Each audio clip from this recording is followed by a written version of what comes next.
China's Central Economic Work Conference, or the CEWC, concluded Thursday. The annual event sets the broad direction and tone for economic policy for the coming year and reviews the country's economic work of the past 12 months.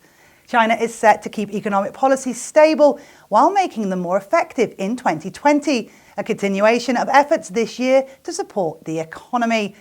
2020 is a crucial year for China to fulfill its objective of doubling GDP and income in the decade to 2020, turning China into a moderately prosperous nation. As such, all eyes are on China to see what policy steps it will take to achieve this ambitious goal. This is Xinhua Roundtable. Hello, and I am welcomed today by two of my colleagues, Mo and Jenny. Hey. Jenny, I'm going to give the floor to you first. The CEWC is a closed-door meeting, so who attends? It's good to be here. So the conference brings together the top brass of the ruling party as well as economic planners and policymakers.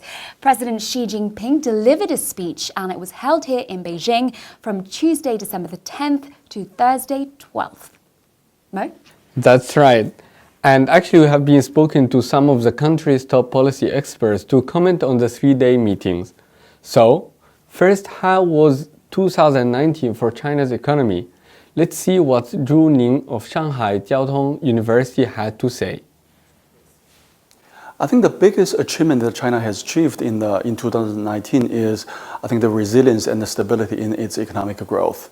We know this is a year with full of uncertainties, and this is also a year where China was trying very hard to diffuse potential financial risks. And also, I think it is showing China's determination trying to continue its open up and reform, and also continue its efforts to diffuse financial risks and trying to continue its high quality growth. So I think that's the biggest achievement for China's economy in 2019.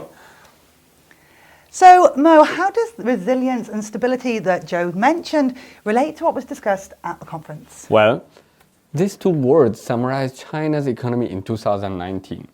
And this is the first of last year's achievements, with China saying it had maintained, sustained, and sound economy and social development this year.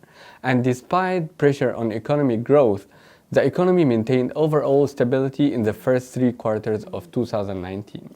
And how about the second achievement? Mo's just done the first one. How about the second one, Jenny? Yeah. So, well, next year is the deadline for China to achieve a decisive victory in its 3 main battles, which are poverty alleviation, of course, we have financial risk and the environment. The meeting confirmed that there had been huge strides made in this regard this year. On the ground, this is seen through bluer skies, which we've experienced, improved lives and supportive fiscal and monetary policy.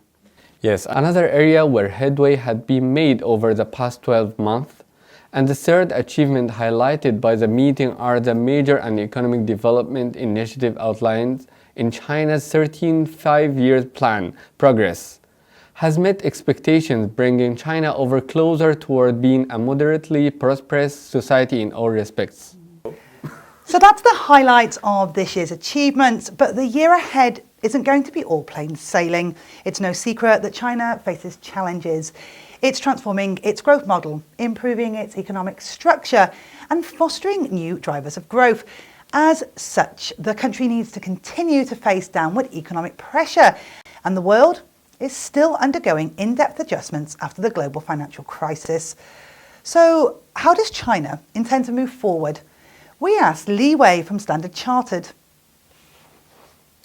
I think 2019 saw the increased uncertainties and the volatilities in the global markets. Especially we see rising external headwinds. And going into next year, and our forecast is that the global economic growth will likely to remain soft, but is likely to stabilize in 2020.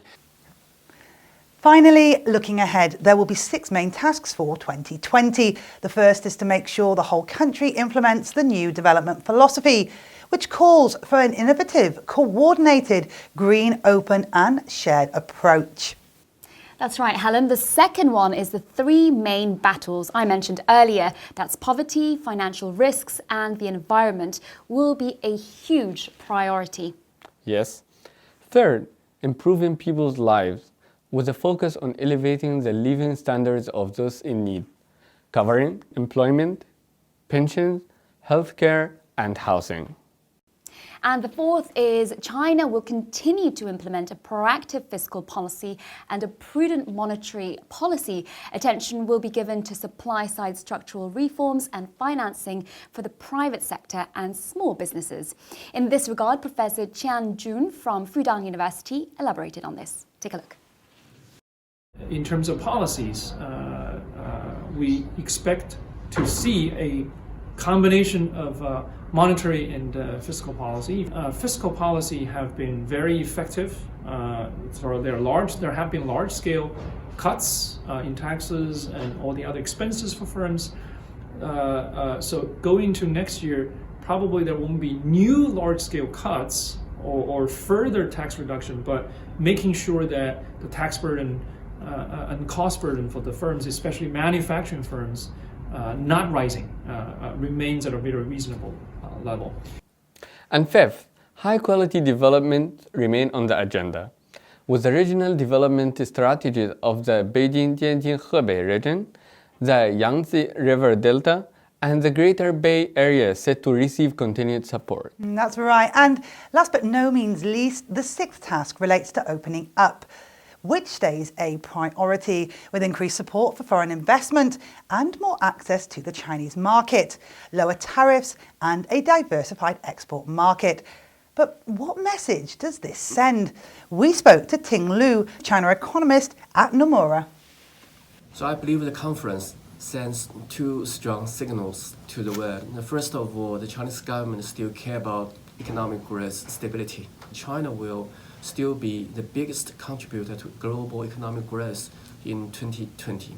And there's no need to worry about hard landing. The second signal the Chinese government sent through this conference is that the government also cares about financial stability. It will allow some slowdown of economic growth, and in the meantime, the Chinese government will provide itself a bigger space to deal with some of the financial problems, debt problems, they accumulate over the past decade. So what should we expect in 2020? It seems that ensuring stability will be a top priority, and stable macro policies, flexible micro policies and social policies will continue. Yeah, that's right. And the building of a moderately prosperous society in all respects and achieving the goals of the 13 5-year plan will be China's top priority next year. Wow, that's great. So the meeting was about setting the path going forward and reviewing the achievements of last year. We will return to this topic again at China's annual 2 sessions in March 2020. So see you then. See you then.